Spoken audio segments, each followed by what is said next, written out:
सोचिए, अगर एक छोटा सा हीरा इतना पावरफुल हो कि वो सिर्फ गहनों की शोभा नहीं बने बल्कि राज्यों की किस्मत लिखने लगे।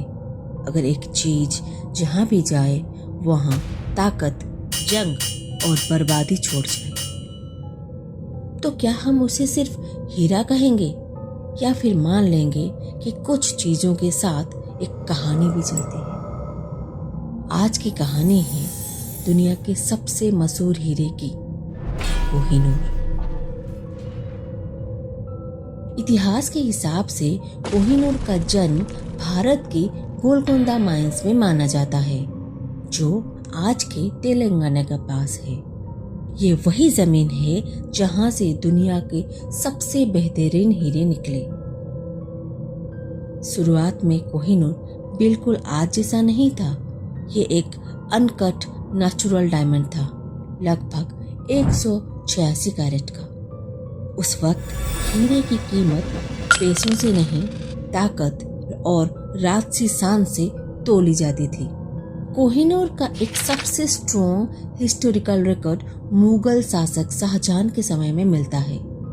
कहा जाता है इस हीरे को पिकक थ्रोन में जड़ दिया गया था, लेकिन शाहजहां का अंत शान और राज के साथ नहीं बल्कि कैद और तन्हाई में हुआ।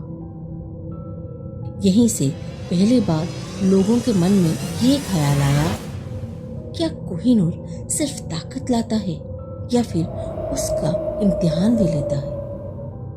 1739 में पर्शियन शासक नादिर शाह भारत पर हमला करते हैं। दिल्ली लूट ली जाती है और वही पहली बार इस हीरे को कहा जाता है कोहिनूर, यानी पहाड़ जैसी रोशनी। लेकिन सच ये भी है कि नादिर शाह की जिंदगी भी ज्यादा लंबी नहीं रही।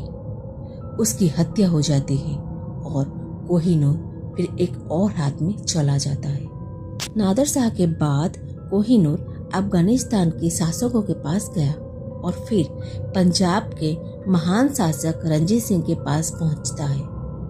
रणजीत सिंह के जीवन में सिख साम्राज्य अपने शिखर पर था, लेकिन उनकी मृत्यु के बाद सिर्फ कुछ सालों में पूरा साम्राज्य बिखर गया। इतिहास के रिकॉर्ड बताते हैं कि कोहिनूर तब भी एक राजनीतिक मुद्दा बना रहा। 1849 में British east India company Punjab पर कब्जा करती है। एक लीगल ट्रीटी के जरिए कोहिनूर ब्रिटिश भेज दिया जाता है और वहां इस हीरे को क्वीन विक्टोरिया को दिया जाता है।